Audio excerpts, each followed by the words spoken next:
Hi, welcome. Thank you. Thank you, John, for giving us your time and speaking to me on behalf of Leeds International Film Festival. Absolutely. It's an absolute honour and pleasure to get to speak to you. I've been a fan for a very long time.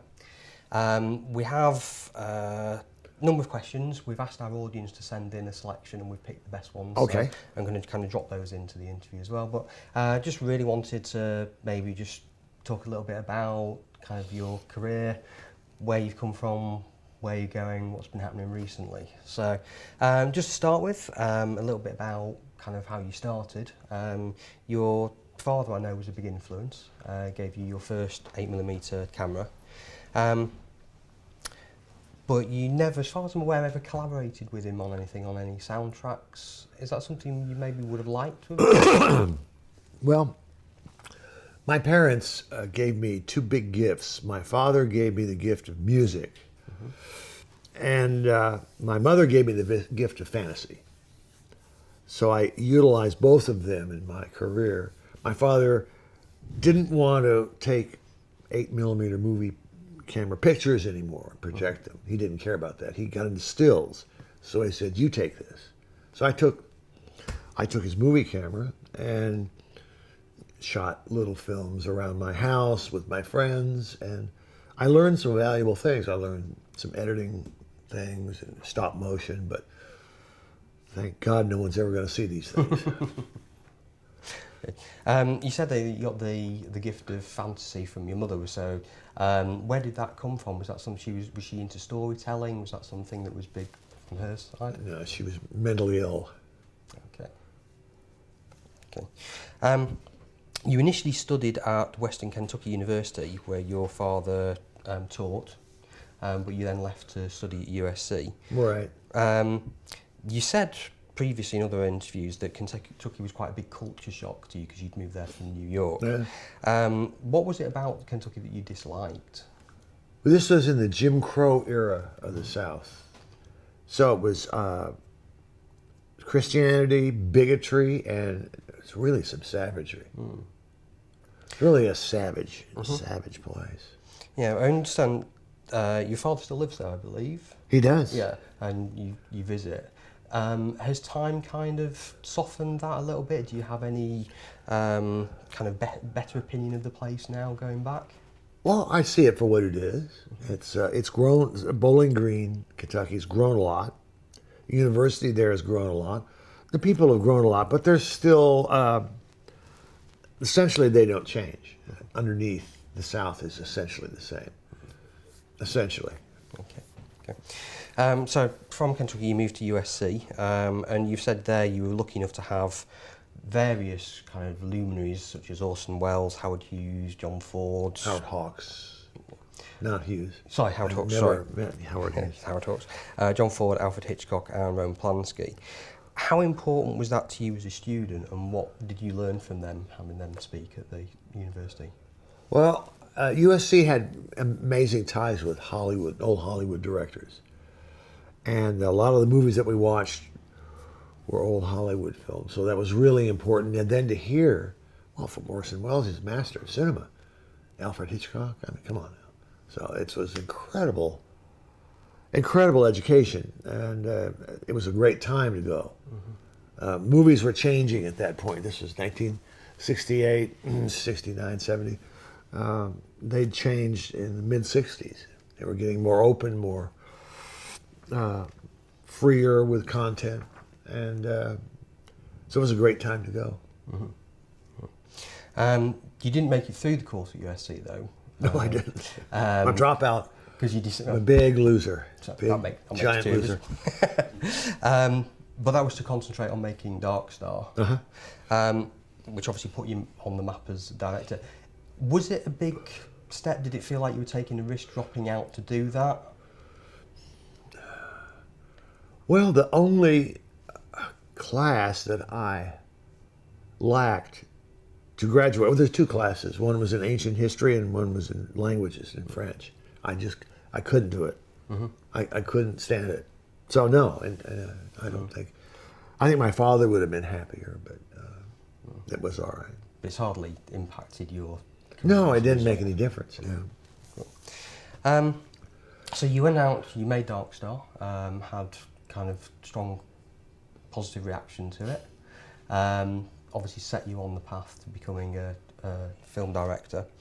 But at what point did you kind of feel that you were no longer like a kid playing with movies and actually a fully fledged professional director? Oh, a professional director. Well, that didn't happen until much later, and I started. You see, Dark Star didn't lead to any directing jobs. What it led to was I got some agents, and the agent said to me, what you have to do is write your way into the movie business.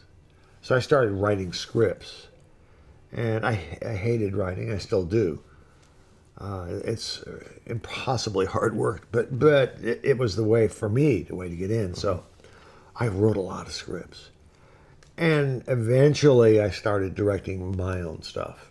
And the biggest shock in directing was when I did my second film, was Assault on Precinct 13. That was a 35 millimeter movie as opposed to Dark Star. That was 16. 35 millimeter Panavision. And we had a straight through schedule. In other words, a modern schedule. It's 20 days. Now, Dark Star was made over several years. We'd shoot a little, we'd go away and edit it, shoot some more, edit it, raise some money, shoot. It was really a jagged production. Assault on Precinct 13, beginning to end, bang. And man, I was exhausted. But it really taught me a lot. It taught me a lot about filmmaking. So I went from there. So I think famously as well, you scored Assault Precinct 13 in one day? One day. I believe. Yeah. Okay, cool. You've said before, obviously, your early loves were westerns, and you said you always wanted to direct a western, but the genre died out. But to some extent, Assault on Precinct 13 is an urban western. It has a lot of the same tropes as the traditional thing. But why at that time did you choose to make Assault on Precinct 13 rather than a traditional western? Well, we didn't have the money to make a traditional western. Back in the 70s, and maybe a little bit into the 80s, there was still something called exploitation movies, which would play for a short period of time and it moved to the next city. Assault on Precinct 13 was meant to be an exploitation film.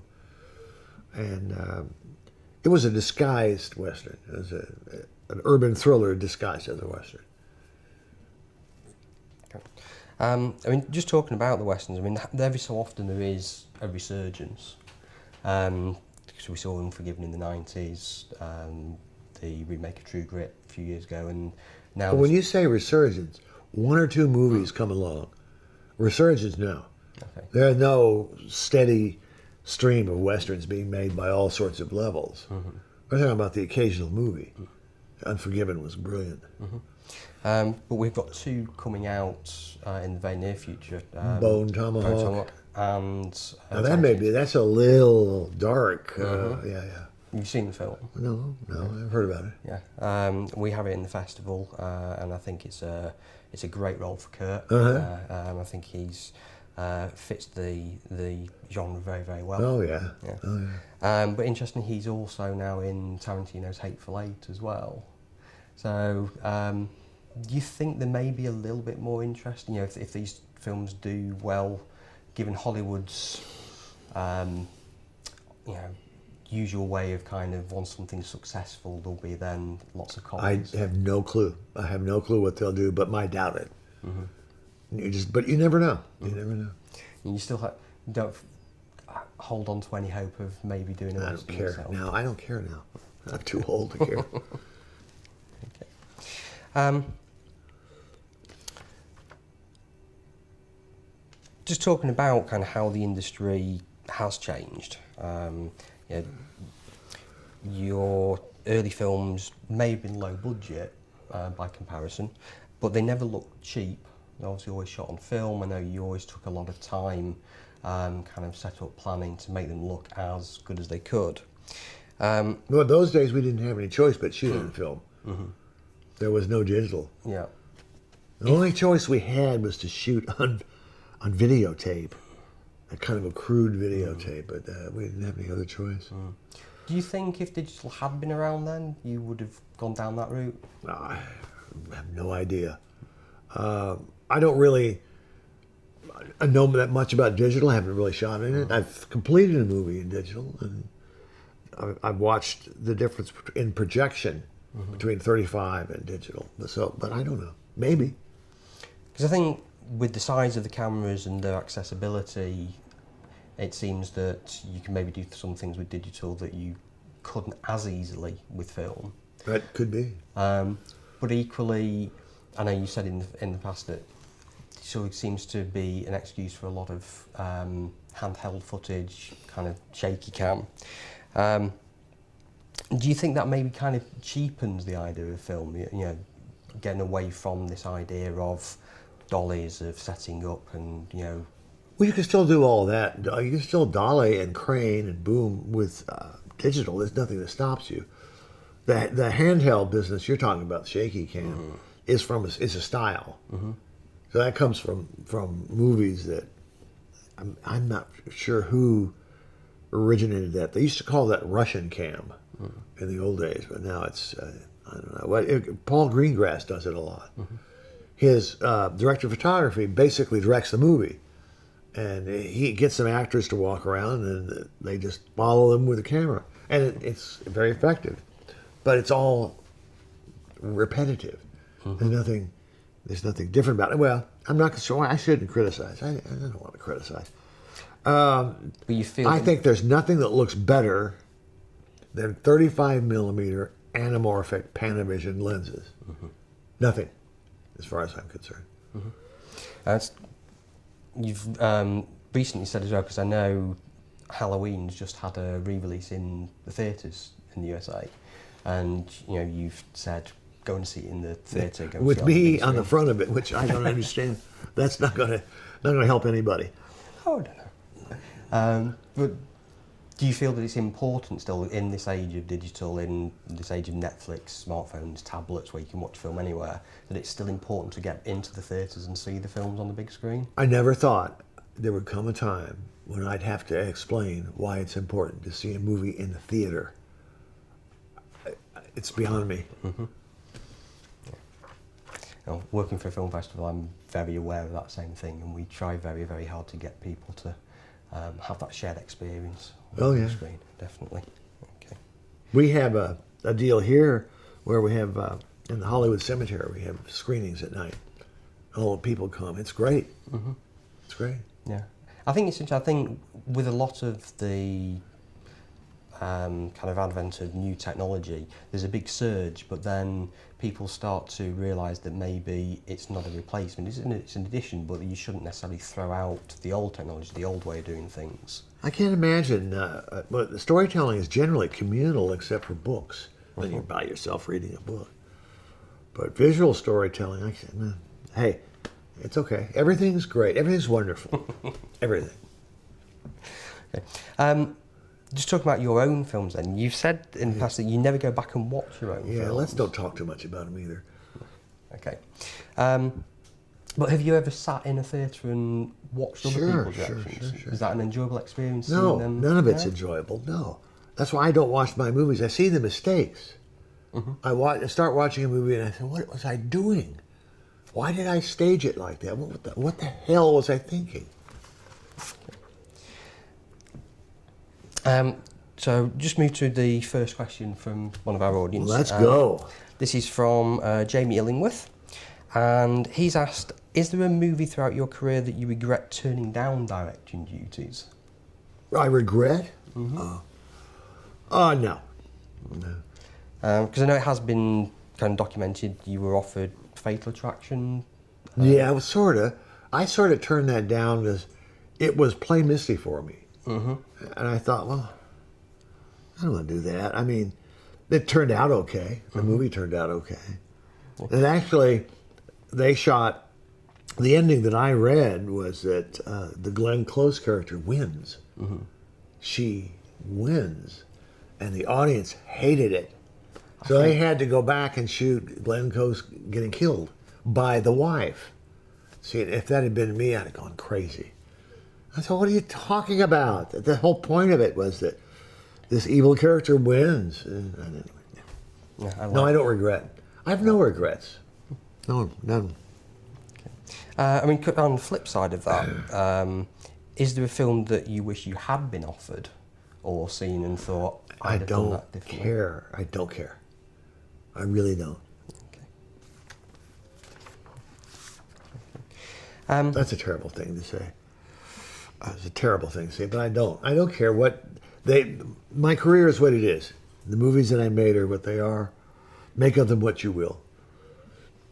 I think that's an interesting point, because at the end of the day, every experience affects kind of you going forward. So whether it's good experience, bad experience, it still helps you become who you are and how you know, future. So I think it's good that you don't look back with regret. And it doesn't do any good. It does no good whatsoever. Okay. So you said you don't watch your films. We won't go back and watch. Do you still watch other people's films? Do you still watch new films? Are there any new directors that kind of interest you? I like David Fincher a lot. I think he's really good. I think he's got a great eye. Kind of feel maybe intentionally or unintentionally that actually happened. I know in one or two cases, things like They Live, you've said that was very much as a reaction to the Reagan era. Well, there's some thematic elements, I think, in every movie ever made. You can make something out of them. My movies have themes to them. Some of them are societal in nature. Most of them are about people and humanity and human nature. But yeah, They Live being the most obvious. And you said that about kind of not realising your influence necessarily on other directors, but you know, Halloween arguably was the first slasher movie, as the genre's now. Psycho. Think about it. Psycho began the modern horror film with a literal slashing scene. Shook, shower, chuka, chuka, chuka. Began. Okay. So do you feel that Halloween was kind of a continuation of that? It wasn't a continuation of it, but it was a movie. I certainly knew that Halloween was in my background in terms of Psycho was in my background in terms of movies I had to think about. That had some spooky things in it. Because I think the other thing which I'm interested in, there's 3 films all come out this year with this theme, this idea of the final girl. And I think Halloween's one of the earliest examples of that, the idea of the innocent being the survivor and kind of taking on the evil. And I think it is fair to say that, you know, some of your films, especially Halloween, have had a big influence on other directors. I mean, are you aware of it? Do you see it in other films? No, I don't. I don't know what you're talking about. Okay. When you say influence, look, when Halloween came out in 1978, and then for a few years later, I could see that they were making low-budget horror movies. The Day After Halloween was one of them. The Friday the 13th was one, which was a date. And I realized, I think what they're doing is they saw that this kid made this low-budget horror movie that made a bunch of money. Oh, we can do that. Let's make our low-budget horror movie that makes a bunch of money. That's why I think they were influenced. It's all about money. Always comes back to money.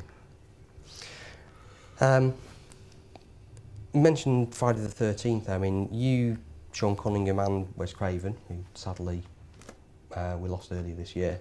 The 3 of you did, however, create 3 incredibly iconic anti-heroes, the ones with the supernatural. I mean, there have been others, but with the supernatural twist, there's Michael, Jason, Freddy. What do you think the public kind of bought into? Why are those anti-heroes so popular? Well, I don't really know. They're very different. In the Wes Craven picture, A Nightmare on Elm Street, I mean, he was a child killer who had been burned, and he came back in your dreams. But he started with wisecracking. He was kind of a jokester. The Friday the 13th guy, was big. Well, after the original film, there was no guy in a hockey mask in the first one. But it was, look, he met, all of them met as teenagers. Mm-hmm. That's who was going to the movies, was a bunch of teenagers. They were going to the movie opens on a weekend. They all go to see this movie. They have dates. They cuddle and scream together. Mm-hmm. I mean, that's what it's about. Yeah. Do you think that's changed at all? Do you think that's all one of the reasons why horror movies have retained their... I think when you just look at the modern horror film, it's the paranormal stuff. Mm-hmm. But I think teenagers go to the movies, they still cuddle, they still scream. Mm-hmm. Okay. Except for the losers who can't get dates. But they still scream. I mean, kind of more broad than that, why do you think people like horror movies? Why do you think they like It's fun. It's fun to get scared. It's fun. Is that because it's in a controlled environment? Because obviously people wouldn't like to be scared at home. If something from one of your movies happened in real life, people real life really wouldn't like that. Real life is the cause of death and enormous pain and all the real fears in life. Mm-hmm. People go to the movies nowadays, especially, to be taken away from all that. There's enough horror with ISIS. You watch these beheading videos on television. Good God. Oh, and there's nothing in movies that can get near that. That's not what horror movies do. Mm-hmm. They don't do that. They scare you in really basic, friendly ways. Like a ride scares you, like a haunted house scares you. Mm-hmm. Okay. You've previously said that in France you're considered an auteur, Germany filmmaker, UK horror director, and in the US a bum. Right here, bum.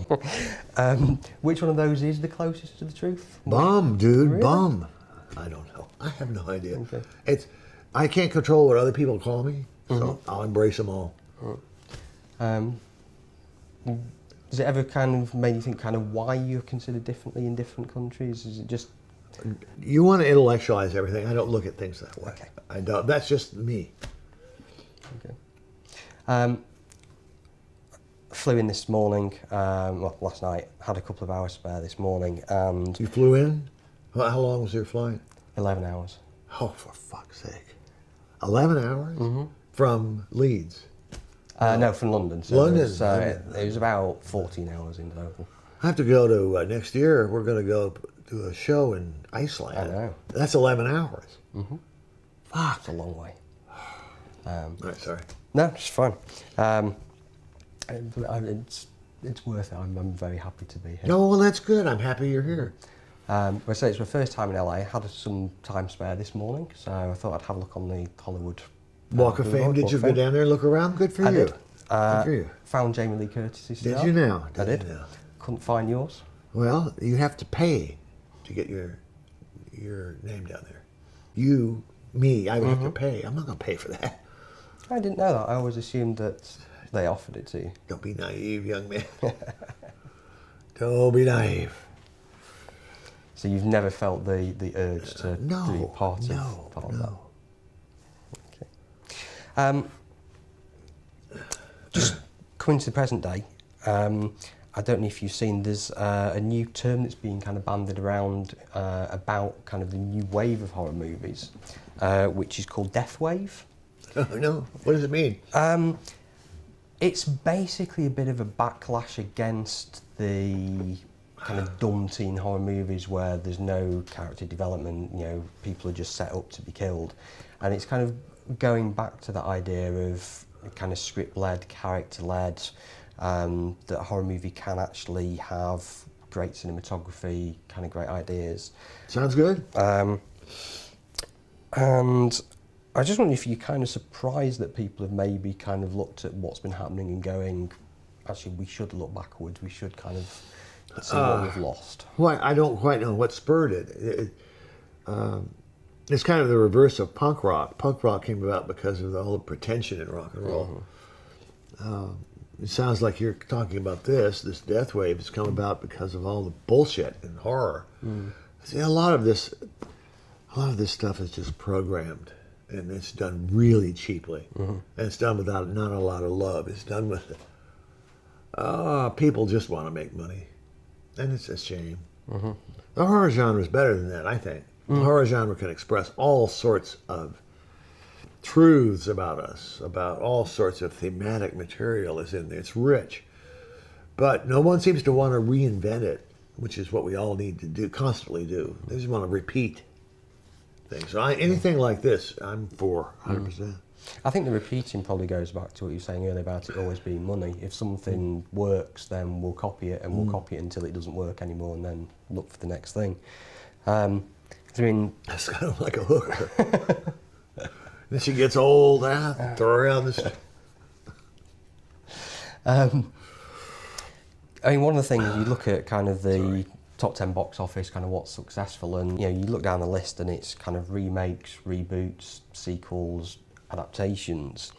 Do you think it's a shame that we've lost that risk-taking element to actually try new things, to try and reinvent? Sure it is. But movie business is not run by people who want to do that.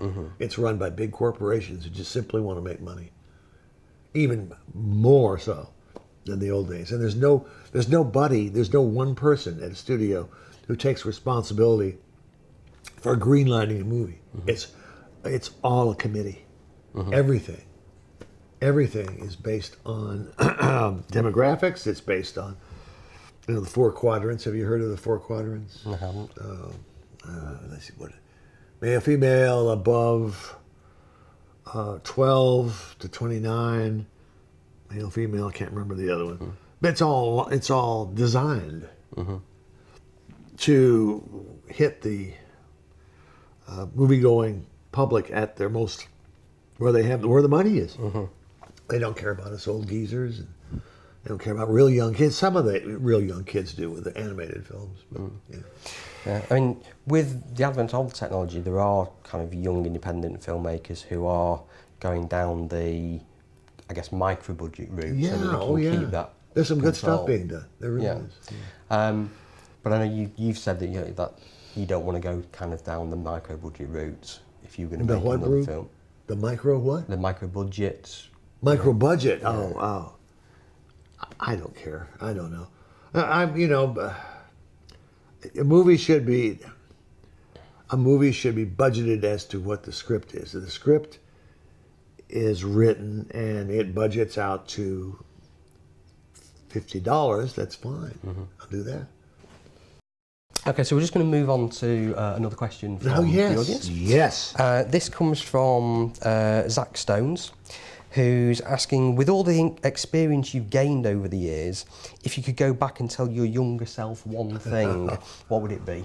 One thing. Oh, man. One thing. Oh. Relax. That's what I'd say. Relax. I took the movies and getting into the movies and becoming a director very seriously when I was young. I was very driven to do that. And I would tell myself, just relax, man. Relax. You don't live a lot of life doing that. Okay, good answer.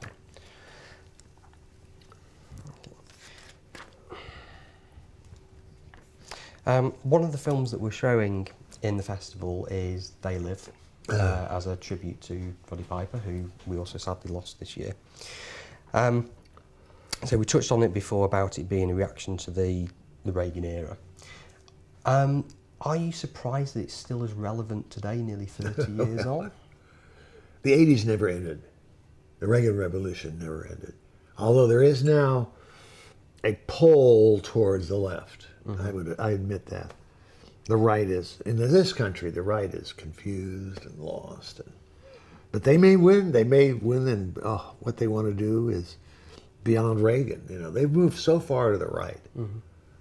And it's really unrestrained capitalism that I'm criticizing. I'm a capitalist. I love capitalism. I love making money. But unrestrained capitalism leads to depressions. It leads to the recession that we had. So the 80s never ended. They're still here. They're still on Earth exploiting us. We just need the glasses. No, we do. We do. More than ever. Just sticking with They Live, the fight scene in it is well known, mainly for its length, nearly 7 minutes long. Is it? Okay. Did you always intend for it to be that long? Yes. Yes. Was that partly because of Roddy's background that Yes. he wanted to You use got those it. skills? It's obvious. Oh, hey, look, we got a wrestler. We got a guy who can fight. Let's stage a big scene. Because I know you were a big wrestling fan in your younger days. When I was young, yeah. Yeah, but you felt that you kind of lost, or it lost magic for you. Was that? No, I didn't. You know, it was. I moved on to other things, and I loved watching wrestling in the '80s, and then I try to watch it now. But see, wrestling used to have this code. It was called kayfabe. It comes from the carnival days, and what it is a lifestyle. What you don't do in the kayfabe rules is give away what it is. You don't do that. You never do that. Because what you want the spectator to have is that just that tiny percent of belief. That's all you need. If they can believe in a person or just a little bit, and this is real, it's all controlled by promoters. They decide who wins and loses. And they gave that away. They admitted it. They meaning the main guy there. Vince McMahon, and I thought, oh no, you know, that's too bad. The magic's gone now. Yeah. So I watch it now and I see, you know, the planning and the moves and these guys busting butt to please, but they're trained for damage. Yeah. That's all they get now is they damage themselves really bad. Roddy was really bad last few years of his life from brain damage. He got so many concussions. Oh, my God. I said, how are you doing? He said, I'll wake up. Like I'll go to a show or something. I'll wake up and I'll be running against the wall. I won't know where I am. Wow. It's just terrible. That's a real shame. I mean, we're obviously very happy to have the film in there. We've also got the short film, which was the last thing that he starred in. Yeah. So really pleased to be able to kind of show that, and it just seems. He was very proud of that. He was very. Glad to hear it. Just with Roddy, obviously we can't talk about They Live and not talk about the line, which is obviously I'm sure people know is I came here to chew bubblegum and kick ass, and I'm all out of bubblegum. You saying it in that accent is just fabulous. I got to tell you right now, it's fabulous. Was it improvised? Was it in the script?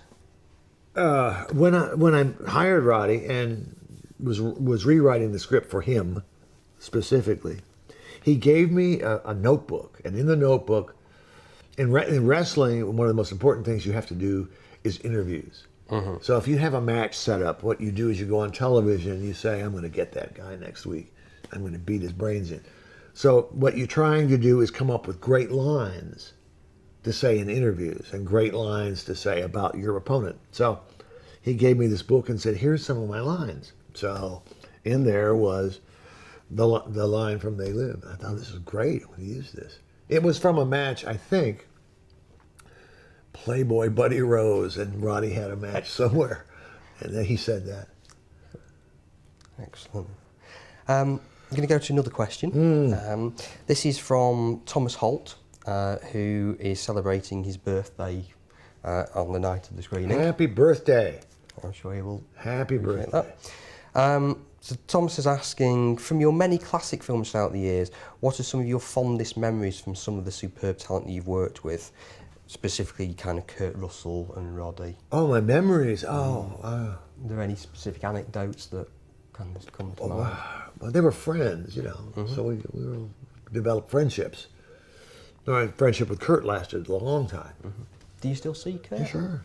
Every once in a while. And that's great. That's the greatest thing. As for anecdotes, there's hundreds of them, but I don't want to tell this magnificent audience about them. Keep them personal. Absolutely. Yeah. Okay, cool. Okay.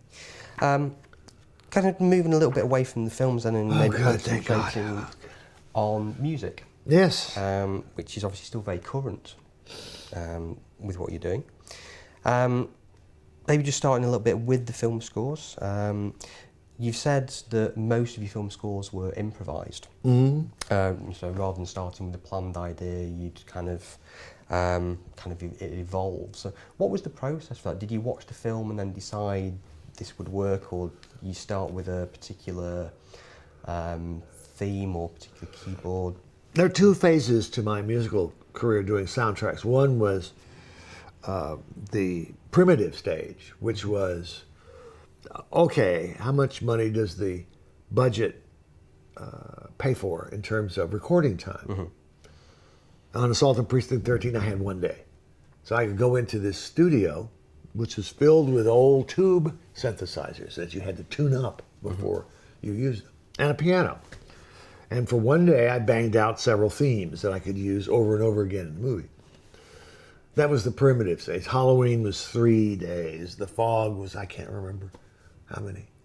Then there was a modern era. That began with Escape from New York, where the technology had evolved to, we could play the movie. I could watch it on TV and play to it and record the music right as I'm watching, which was much better. That was better. That made it easier. I could see the image. I knew exactly where to go with the music. Okay. Interesting, that's almost a counterpoint to the album that you've just released, which is music for film soundtracks that actually don't exist. There are no... Oh, they do, but they do exist in your mind. Okay. So... You're going to have to use your mind. Okay, but that's putting the music first and then bringing the film to the soundtrack rather than the other way around. Finally, yes. So it was made with yourself, your son Cody, and your godson, Daniel. Yeah, Yep. So how did that come about? Was that a planned thing? No, that was an improvisational deal. My son would come over and he and I would play a video game. I think it was Borderlands we were playing at the time, and then we'd go downstairs to my computer setup and we'd improvise music for an hour or so, and we'd come back and play video games. And this went on and on for quite a while. He was in between trips working in Japan, so he was back. We had about an hour's worth of music. And what it really was a soundtrack sampler. We just little snippets of soundtracks, but to movies that didn't exist. It was music that evoked feelings and thoughts and images. So he went back to Japan, started teaching English again. And I got a new music attorney who asked me, do you have anything new? So here. And a couple months later, I had a record deal. Man, I didn't know this was so easy. Gee, I'm just teasing. Yeah, that's essentially how it worked. They want to call it Lost Themes. Oh, okay. So when you were talking about the, improvising and coming up with that, did you start with an idea? Did you start with an emotion or a theme? Did you actually talk about chord? We just started playing. Yeah. And then just see what evolved. So, you're saying you were doing that and intercutting that between playing video games. Did what you were playing at the time ever influence the music that came out? No, it's all just fun. It's fun. And this was a pure time. It wasn't like a movie. The movies are such planning and God, this was just easy and free and so once we got the record, the company asked for more music. So I got my godson involved.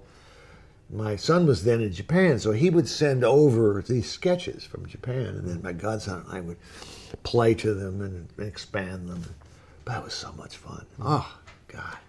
So having enjoyed that so much, is it something you want to do more of? You know it. Excellent. We're going to go on tour next year and play. I was going to ask you about that. We're going to Iceland and play, and we're thinking about other places too. May even come to Leeds. That would be wonderful. We may not too. I don't know. We would be more than welcome to have you there. Nice. And that would be playing live? Oh, yeah. Yeah. So how does that differ against the kind of the improvisation? Now it's set and you have... Oh, yeah. Well, we have a band that we put together. And we've learned the music from my scores. We do the scores, and we do music from the first album, and we have a second album coming out next year, Lost Themes 2. Brilliant. So we do music from that. And I'll have to get my tickets to Iceland. you better come. I'm going to be looking for you. It'll be a shorter flight for me anyway. Okay, another question from our audience. We're nearly through them all. This is from Zara Fuller, just sticking with the music. The Thing was a rare occurrence in the fact that the film was composed by the legendary spaghetti western film composer Ennio Morricone. What was it like working with him, and why did you choose Morricone rather than to score the film yourself? Well, I didn't score the film myself because this was my first studio film, and nobody asked me. So I think they wanted somebody like Morricone. So he was available. It was wonderful working with him. He couldn't speak English. I couldn't speak Italian. So through an interpreter, I said, less notes. Simpler. So he wrote one of the great end-of-the-world sounding pieces. It was just fabulous. I loved it. It was great. Okay. Talking about that. Do they have drug dealers in Leeds? They have drugs over there? Yeah. They do? Okay. They have pornography over? Yeah. They do? Okay. Is this to kind of Just improve curious. the chances of getting you over? Just curious. Just wondering. Yeah, I'm sure we can sort it out. If you Well, you sorted it out for me. What will you do for me? Okay. All right. Moving on. Moving on. You're saying there about creating kind of great themes. One of the things you have talked about in the past is kind of the styles of creating a music score, and specifically about something called Mickey Mousing. Could you just kind of elaborate a little bit on what that is? Well, it's ubiquitous today. Well, maybe not exactly, but think back to the original movie King Kong, and think about that helicopter that's going over. So we think about that helicopter disappearing and it getting nice and quiet again.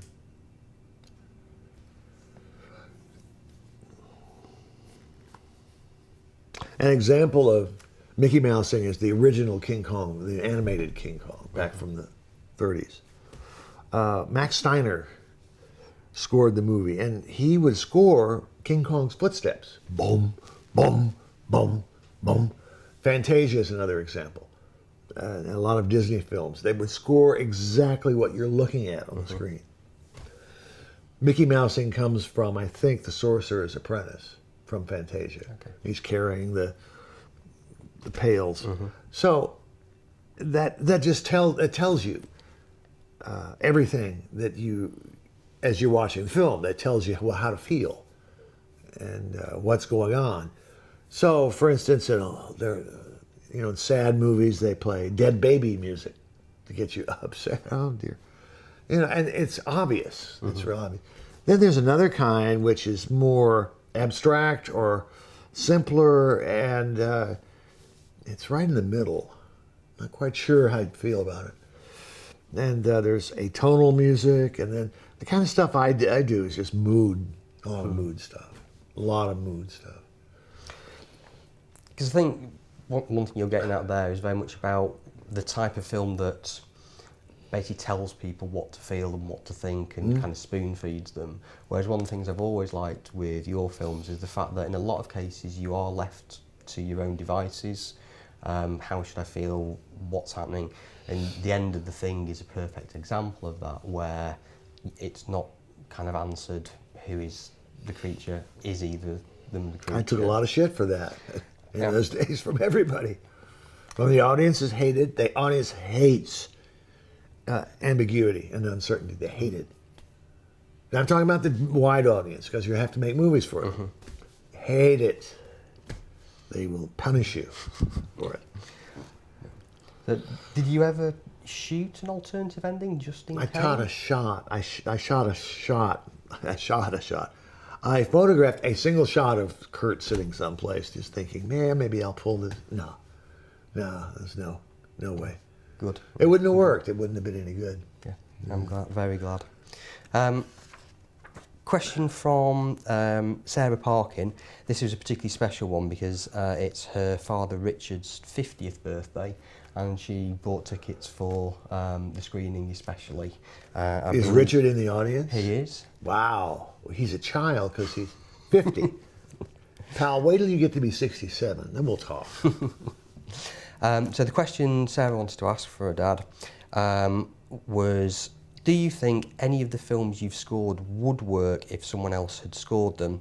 And if you couldn't have scored your own films, who would you hire? Was there a particular composer you would... Yeah, I would love to have worked with James Bernard. Are you familiar with him? You ever see the Hammer movies of the 60s? Yes. He scored those movies. Just incredible composer. I would love to have worked with James Bernard. And... Yeah, they would have worked, sure. Yeah. Sure. Probably worked better than what I did. I was always surprised. You've said before that no one ever asked you to score anyone else. That's not so true now. I was asked to score a couple really bad movies. I didn't do it. So it does surprise me because your music is so identifiable. I don't know.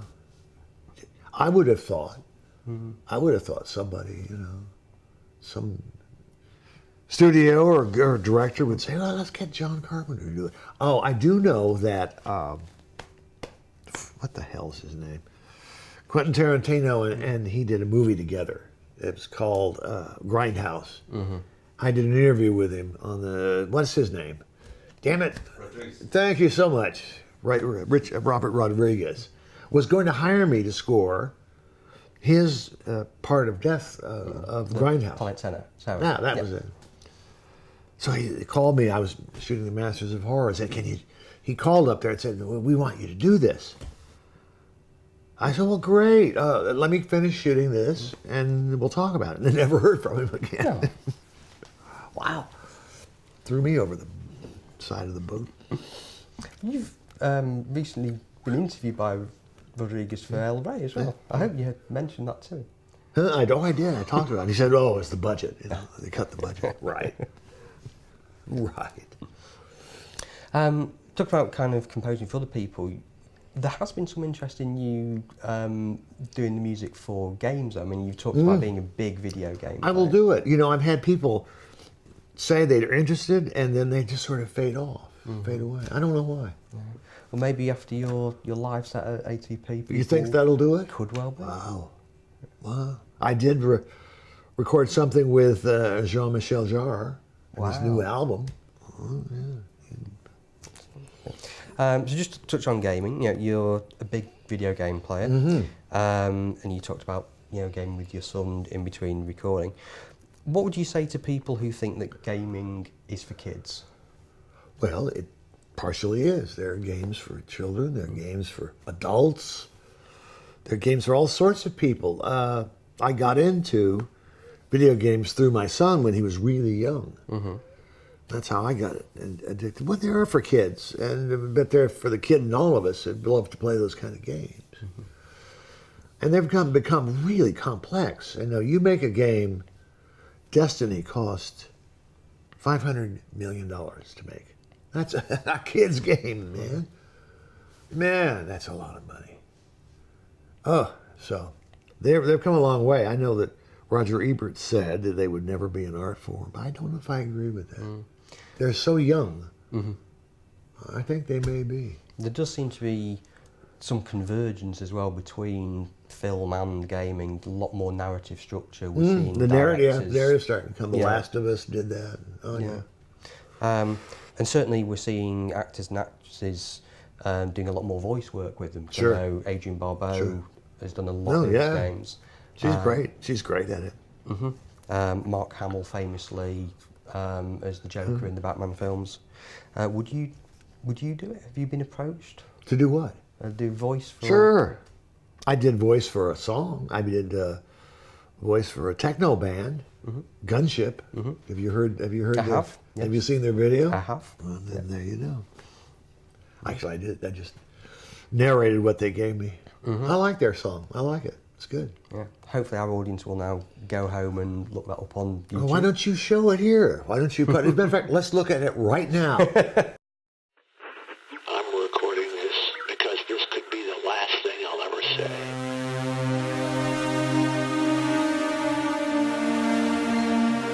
city I once knew as home is teetering on the edge of radioactive oblivion. A 300,000 degree baptism by nuclear fire. I'm not sorry. We had it coming. A surge of white-hot atonement will be our wake-up call. Hope for our future is now a stillborn dream. The bombs begin to fall and I'm rushing to meet my love. Please remember me. There is no more. Okay, so we have our final question from Yes. our audience members. So this is from Kate McCall. You recently tweeted about playing and enjoying Alien Isolation.